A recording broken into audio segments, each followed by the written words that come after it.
no iraina izao tahanaky tsy terena ny bakioza iaraina iza rena zao ka tsy andrarakilo iza no vonona atrany anaiky ny tompo anombokasa no favolomelona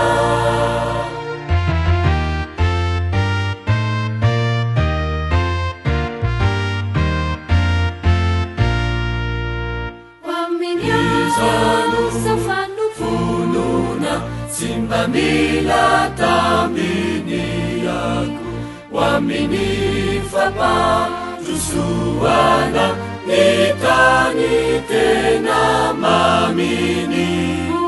iza